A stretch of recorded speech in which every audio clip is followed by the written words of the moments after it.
பிரியமான தேவனுடைய பிள்ளைகளே, நமது வாழ்க்கையில் பல நேரங்களில் நல்ல முடிவு எடுக்க முடியாதபடி தடுமாறி கொண்டிருக்கிறோம். ஏன் என்று சொல்லி கேட்டால், இந்த கால விசுவாசிகள் என்ன சொல்லுகிறார்கள்? எனக்கு விரோதமாக ஒரே பொறாமையா, எனக்கு விரோதமாக செய்வன வைக்கிறாங்க ஐயா, என்னை யாருக்குமே பிடிக்க மாட்டேங்கியா என்று சொல்லுகிறதை பார்க்கிறேன். பிரியமானவர்களே, இந்த கால விசுவாசிகள் சொல்லுகிறது உண்மையா என்பதை நாம் ஆராய்ந்து பார்த்தால், வேதம் என்ன சொல்லுகிறது? நீதிமொழிகளின் புஸ்தகம் 10ஆம் அதிகாரம் 29ஆம் வசனத்தை பாருங்கள். கர்த்தரின் வழி உத்தமர்களுக்கு அரண், அக்கிரமக்காரருக்கோ கலக்கம். ஐயா, கர்த்தருடைய வழி அது பொதுவானது.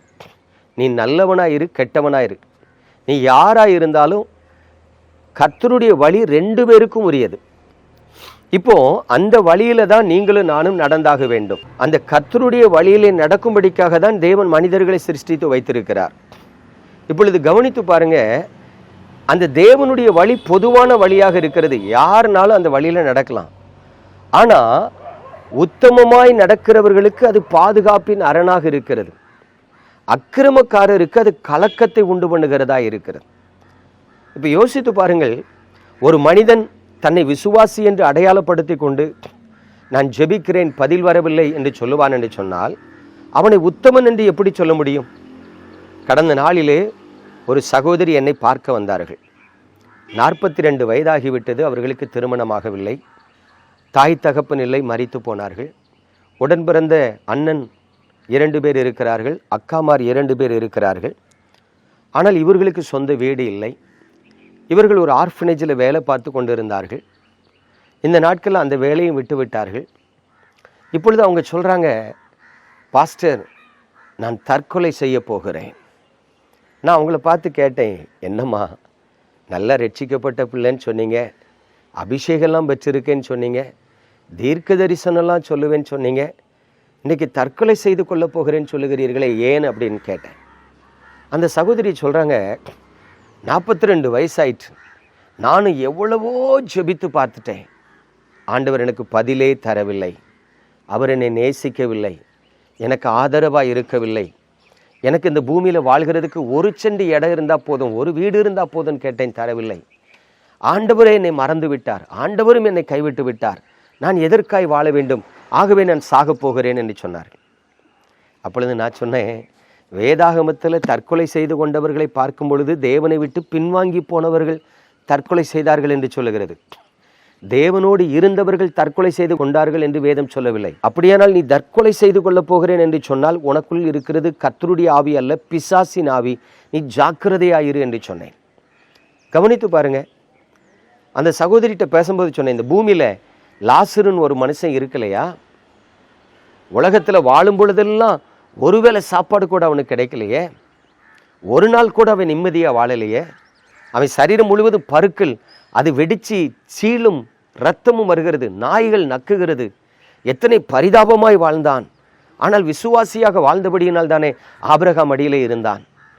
நீ இந்த உபத்திரவத்திலே உன் விசுவாசத்தை காத்துக்கொண்டு கர்த்தரை விட்டு பின்வாங்கி போகாமல் இருந்தால் நிச்சயமாக உனக்கு பரலோகத்தை தருவாரே என்று சொன்னேன்.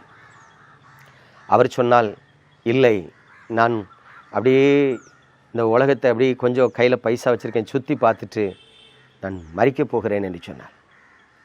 பிரியமான தேவனுடைய பிள்ளைகளை, மறுபடியும் அவளை பார்த்து சொன்னேன், நீ தவறான முடிவெடுக்கிறாய், நீ கர்த்தரோடு இல்லை, நீ கர்த்தரிடத்தில் வா, உனக்கு அவர் சமாதானத்தை தருவார் என்று சொன்னேன்.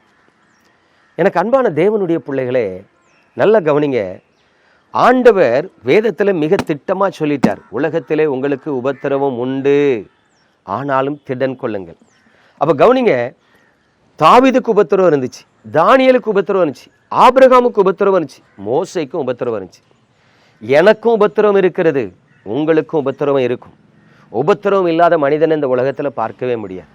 ஆனால் இந்த உபத்திரவத்துக்கு மத்தியில் நீங்கள் தைரியமாக இருக்கீங்களா, கலங்கிக்கிட்டு இருக்கீங்களா? கர்த்தருடைய வழி அரணாயிருக்கும், பாதுகாப்பாக இருக்கும். என் வாழ்க்கையில் பல வருஷங்களுக்கு முன்பதாக ஒரு மரண பயத்துக்குள்ளே தள்ளப்பட்டேன். ஓடி வந்து தேவ சமூகத்தில் உட்காந்துக்கிட்டேங்க. அவர் தான் பாதுகாத்தார், தூக்கி எடுத்தார். எனக்கு அன்பான தேவனுடைய பிள்ளைகளே, இன்றைக்கு ஆண்டவர் உங்களோடு பேசி கொண்டிருக்கிறார். நீங்கள் கலக்கம் உள்ளவர்களாக இருந்தால் கர்த்தரை விட்டு கொஞ்சம் தூரமாக இருக்கீங்கன்னு அர்த்தம். கர்த்தரிடத்துல வாங்க. கர்த்தரிடத்துல வந்துட்டீங்கன்னா உங்கள் கலக்கம் மாறும். அவர் உங்களுக்கு அரணாக இருப்பார், பாதுகாப்பாக இருப்பார், உங்களை நடத்துவார், கைவிட மாட்டார். தயவு செய்து கர்த்தருடைய வழியில் நடக்கிறதுக்கு பிரயாசப்படுங்க. நம்ம ஜெபிப்போமா? எங்கள் அன்பின் பரலோக தகப்பனே, பரிசுத்தமான இந்த காலை வேளையில் தேவ சமூகத்தில் வந்த உமது பிள்ளைகளுக்காய் ஜெபிக்கிறேன் ஐயா. எத்தனை பேருடைய வாழ்க்கையில் கலக்கம் இருக்கிறது என்று எனக்கு தெரியவில்லை. எத்தனை பேர் கலங்கி கொண்டு இருக்கிறார்கள் என்று தெரியவில்லை. ஆண்டவரே, உமது பிள்ளைகளை தயவாய் நினைத்தருளும். கண்ணோக்கி பாரும். உங்கள் முகத்தை பிரகாசிக்க பண்ணும். உங்கள் அன்பை விளங்க பண்ணும். உங்கள் இரக்கத்தை காண்பித்தருளும். உங்கள் நாமத்து நிமித்தம் நீதியின் பாதையில் நடத்தும். அவர்கள் கலக்கத்தை நீக்கி நீர் அரணாயிருந்து ஆசீர்வதியும். இயேசுவின் நாமத்தில் பிதாவே, ஆமென்.